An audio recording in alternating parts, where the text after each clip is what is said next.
Hello friends, welcome to study और मैं हूं आपका दोस्त प्रभाकर। डेली करंट अफेयर्स में आज हम 4 नवंबर 2022 के बहुत ही महत्वपूर्ण प्रश्नों को डिस्कस करेंगे। तो आप इस लेक्चर को बहुत ही ध्यान से लास्ट तक जरूर देखिएगा। लास्ट में आपसे एक क्वेश्चन पूछा जाएगा जिसका आंसर आपको कमेंट बॉक्स में देना है। आज का पहला क्वेश्चन है, इला भट्ट का निधन हो गया है, वह कौन थी? तो दोस्तों, वह एक सोशल वर्कर थी, यानी सामाजिक कार्यकर्ता थी। कौन? इला भट्ट। तो दोस्तों, इला भट्ट ने सेवा संस्थान की स्थापना की थी। तो सेवा संस्थान की संस्थापक कौन है? इला भट्ट। दोस्तों, इला भट्ट ने महिलाओं को सशक्त करने में बहुत ही अहम भूमिका निभाई है और उन्होंने महिलाओं के अधिकारों के लिए लड़ाई लड़ी है। 1977 में उन्हें रेमन मैग्सेसे पुरस्कार भी मिला था। दोस्तों, रेमन मैग्सेसे पुरस्कार को याद रखिएगा, एशिया का नोबेल पुरस्कार भी कहा जाता है। और 2019 में रवीश कुमार को यह पुरस्कार मिला था। इसके बाद उन्हें 1986 में राइट लवलीहुड अवार्ड से भी सम्मानित किया गया था। भारत सरकार ने उन्हें 1985 में पद्मश्री से सम्मानित किया और 1986 में पद्म भूषण से सम्मानित किया। दोस्तों, पद्मश्री की बात आई है तो यह भारत का चौथा नागरिक सम्मान है और पद्म भूषण जो है वो भारत का तीसरा नागरिक सम्मान है। 2011 में उन्हें इंदिरा गांधी शांति पुरस्कार से सम्मानित किया गया। 1980 के दशक में वो राज्यसभा की सदस्य रही। इसके अलावा भारत के योजना आयोग की भी सदस्य रही हैं। कौन दोस्तों? इला भट्ट। और ये गांधीवादी एक सामाजिक कार्यकर्ता थी। अगला प्रश्न है, कौन सा भारतीय क्रिकेटर दुनिया का नंबर 1 T20 बल्लेबाज बन गया है? तो दोस्तों, सूर्य कुमार यादव। तो सूर्य कुमार यादव जो हैं वो दुनिया के नंबर 1 T20 बल्लेबाज बन गए हैं। उन्होंने किसको पीछे किया है? तो पाकिस्तान के सलामी बल्लेबाज मोहम्मद रिजवान को पीछे किया है, क्योंकि अभी तक मोहम्मद रिजवान T20 के सर्वश्रेष्ठ बल्लेबाज थे, लेकिन अब कौन हो गए हैं? सूर्य कुमार यादव। दोस्तों, अभी कुछ समय से सूर्य कुमार यादव की जो फॉर्म है बहुत हाई लेवल पर है और वो बहुत ही अच्छा प्रदर्शन कर रहे हैं और इसका फायदा उन्हें रैंकिंग में मिला हुआ है। तो सूर्य कुमार यादव के 863 अंक हैं और मोहम्मद रिजवान के 842 अंक हैं। तो पहले स्थान पर सूर्य कुमार यादव हैं और दूसरे स्थान पर मोहम्मद रिजवान है। यहां पर बात आई है दोस्तों इंडियन क्रिकेट की। तो इंडियन क्रिकेट को कंट्रोल करने वाली या उसकी गवर्निंग बॉडी कौन है? तो बीसीसीआई। ठीक है, बीसीसीआई का फुल फॉर्म क्या होता है? Board of control for cricket in India. इसकी स्थापना 1928 में की गई थी और ग्रांट गोवन बीसीसीआई के पहले अध्यक्ष थे। वर्तमान अध्यक्ष कौन है दोस्तों? तो याद रखिएगा, रोजर बिन्नी। कौन है? रोजर बिन्नी।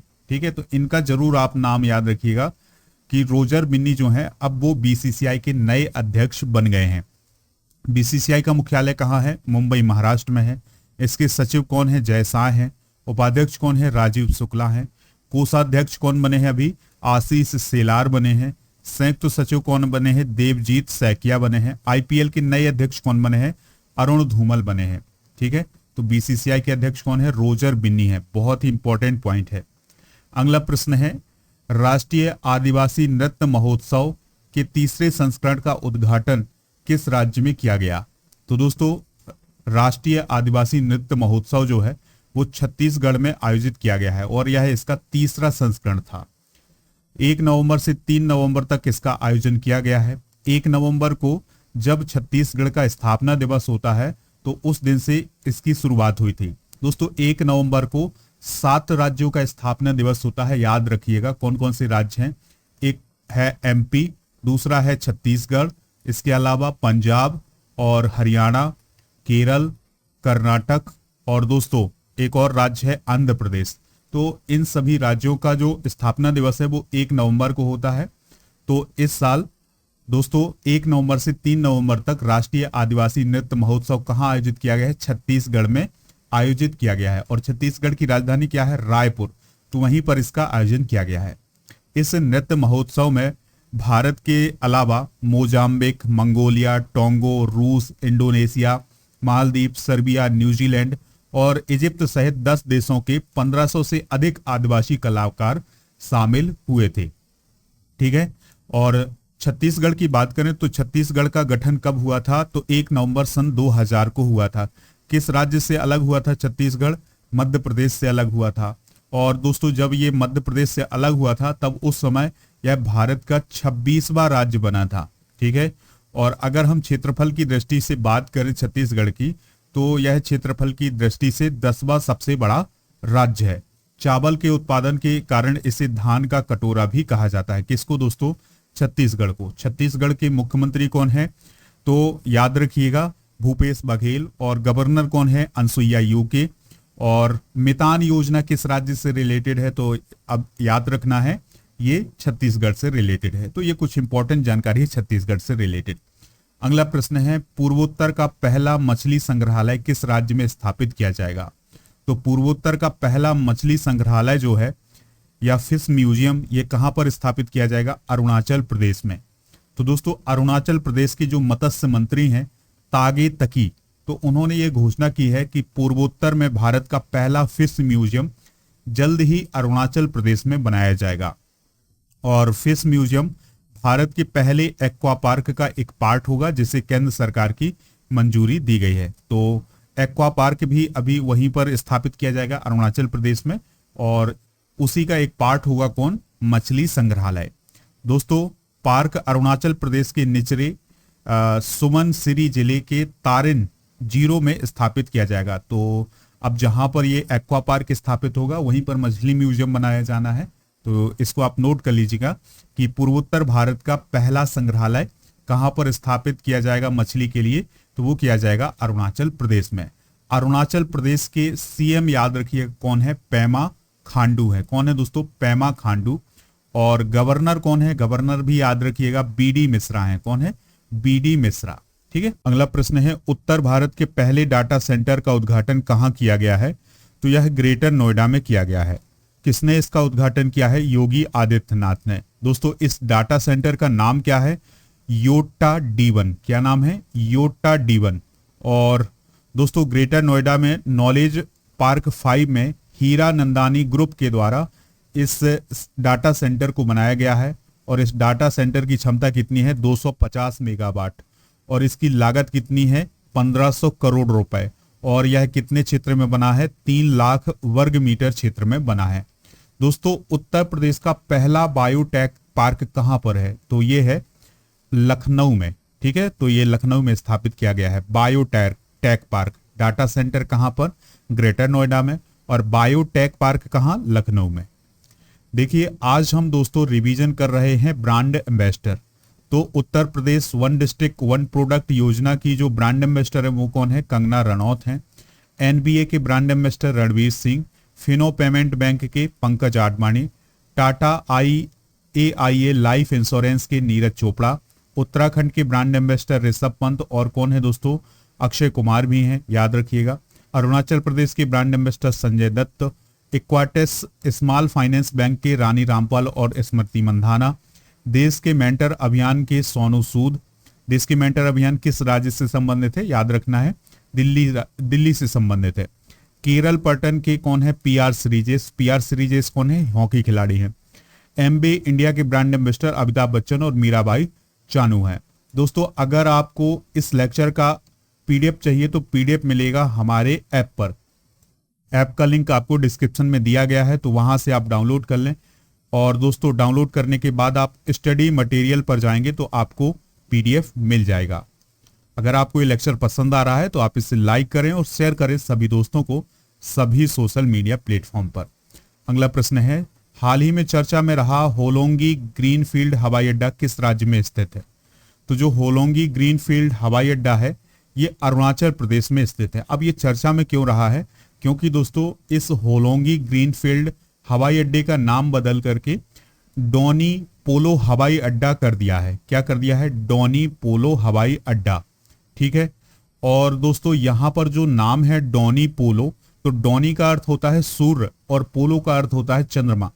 तो इनके नाम पर इस हवाई अड्डे का नाम रखा गया है। ठीक है। इसलिए यह अभी चर्चा में रहा है। जो होलोंगी ग्रीनफील्ड हवाई अड्डा है इसको बनाने की मंजूरी 2019 में दी गई थी केंद्र सरकार के द्वारा। ठीक है दोस्तों। तो नागरिक उड्डयन मंत्रालय जो है वो किसी भी हवाई अड्डे को बनाने की मंजूरी देती है। और नागरिक उड्डयन मंत्री कौन है दोस्तों? याद रखिएगा ज्योतिरादित्य सिंधिया हैं। अगला प्रश्न है 41वां अंतरराष्ट्रीय पुस्तक मेला 2022 किस देश में आयोजित हो रहा है? तो यह आयोजित हो रहा है यूएई में। कहां पर आयोजित हो रहा है दोस्तों? यूएई में।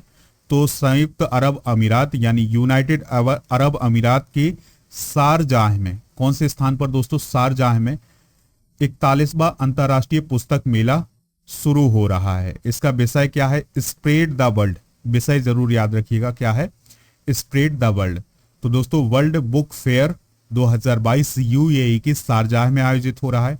इसमें भारत भी हिस्सा ले रहा है और यह जो फेयर है या यह जो मेला है ये 13 नवंबर तक चलेगा। ठीक है, तो इसमें भारत की जो बुक हैं वो भी इसमें शामिल होंगी इस वर्ल्ड बुक फेयर में। अगला प्रश्न है, राष्ट्रीय ओपन एथलेटिक्स चैंपियनशिप में 800 मीटर रेस में किस खिलाड़ी ने जूनियर नेशनल रिकॉर्ड को तोड़ा है? तो ये रिकॉर्ड तोड़ा है परवेज खान ने। किसने दोस्तों? परवेज खान ने। तो परवेज खान ने 20 साल पुराना जूनियर नेशनल रिकॉर्ड तोड़ दिया है।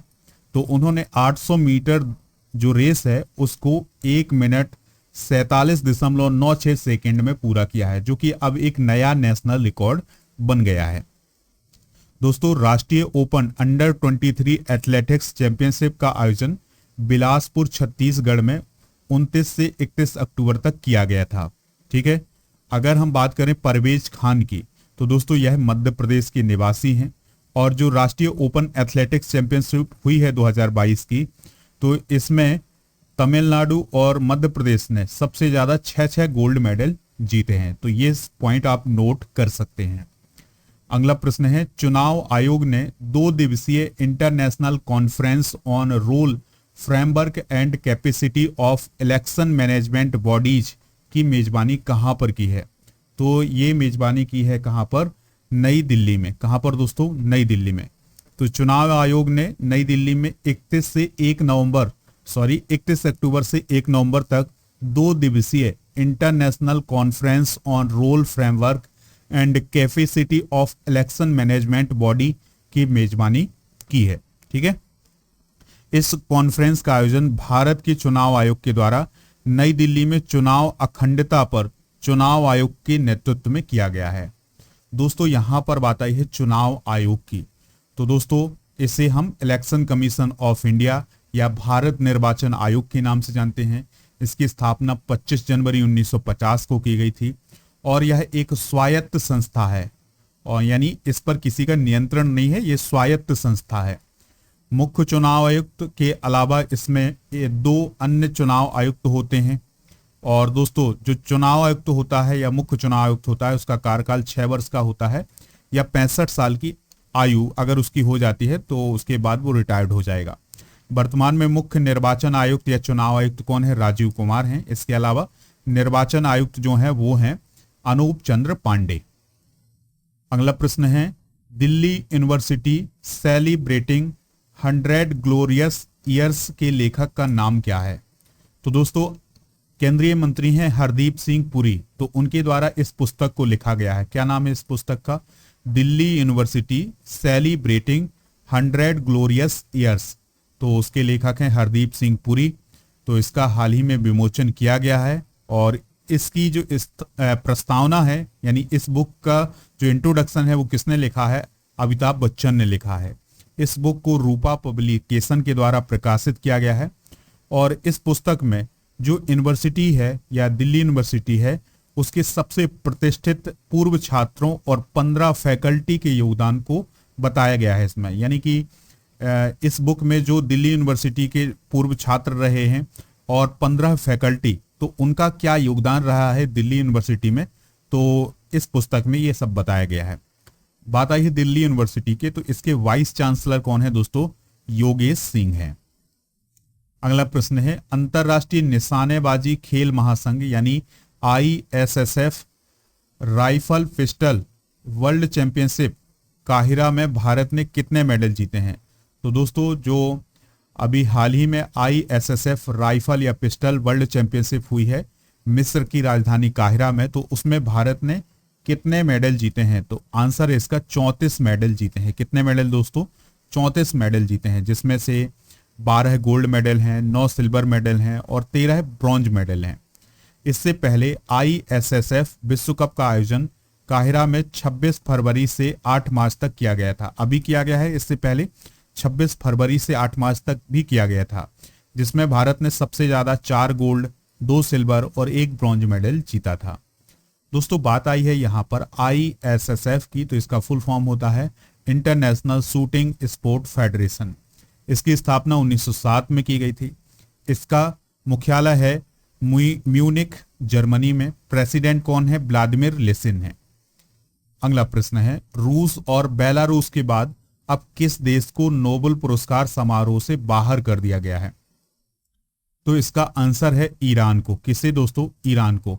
तो नोबेल फाउंडेशन ने कहा है कि ईरान की जिस प्रकार से गंभीर स्थिति बनी हुई है, उसको देखते हुए जो 10 दिसंबर 2022 को नोबेल पुरस्कार समारोह होने वाला है, उसमें रूस, बेलारूस और ईरान ये सभी शामिल नहीं होंगे। याद रखना है 10 दिसंबर को उन सभी विजेताओं को नोबेल प्राइज दिया जाएगा जिनकी अभी हाल ही में अक्टूबर में घोषणा की गई थी। अल्फ्रेड नोबेल के नाम पर यह पुरस्कार दिया जाता है और जो कि नोबेल पुरस्कार के संस्थापक भी हैं। नोबेल पुरस्कार कब से दिया जाता है? 1901 से दिया जाता है। 2022 के नोबेल पुरस्कार विजेताओं की बात करें तो नोबेल शांति पुरस्कार 3 लोगों को मिला है, जिसमें से दोस्तों एक व्यक्ति हैं और 2 संस्थाएं हैं। तो LS बिलियात्स्की मेमोरियल नाम की संस्था और सेंटर फॉर सिविल लिबर्टीज नाम की संस्था, इनको नोबेल शांति पुरस्कार मिला है। साहित्य का नोबेल पुरस्कार एनी एनॉक्स को मिला है, जो कि फ्रांस के हैं। नोबेल रसायन जो मिला है वो कैरोलिन वेट्रोजी, बैरी शार्पलेस और मॉर्टन मेडल को मिला है। भौतिकी का Alain Aspect, John Clauser, Anton Zeilinger को मिला है। नोबेल चिकित्सा किसको मिला है? स्वांति पावो को। और अर्थशास्त्र का 3 अमेरिकी अर्थशास्त्रियों को मिला है। कौन कौन है? बेन बर्नाके, डगलस डायमंड और फिलिप डायविगो। तो ये हैं दोस्तों 2022 के नोबेल पुरस्कार विजेता। इन्हें 10 दिसंबर 2022 को ये नोबेल पुरस्कार प्रदान किया जाएगा। ये थे आज के महत्वपूर्ण करंट अफेयर्स के क्वेश्चन। अब आपसे एक क्वेश्चन पूछा जा रहा है जिसका आंसर आपको कमेंट बॉक्स में देना है। BCCI के वर्तमान अध्यक्ष कौन है? कपिल देव, रोजर बिन्नी, सौरभ गांगुली, राजीव शुक्ला। जो भी इसका राइट आंसर हो आप कमेंट बॉक्स में जरूर बताइएगा। PDF डाउनलोड करना हो तो हमारे ऐप को डाउनलोड कर लें और इसके बाद स्टडी मटेरियल पर जाएंगे तो आपको PDF मिल जाएगा। और इसके अलावा दोस्तों ऐप पर मंथली करंट अफेयर्स और जो भी इंपॉर्टेंट करंट अफेयर्स या जो भी इंपॉर्टेंट PDF हैं वो सभी ऐप पर उपलब्ध हैं, तो उन्हें भी डाउनलोड कर लें। अगर लेक्चर पसंद आया हो तो आप इसे लाइक करें, शेयर करें सभी दोस्तों को, सभी सोशल मीडिया प्लेटफॉर्म पर। जय हिंद, वंदे मातरम।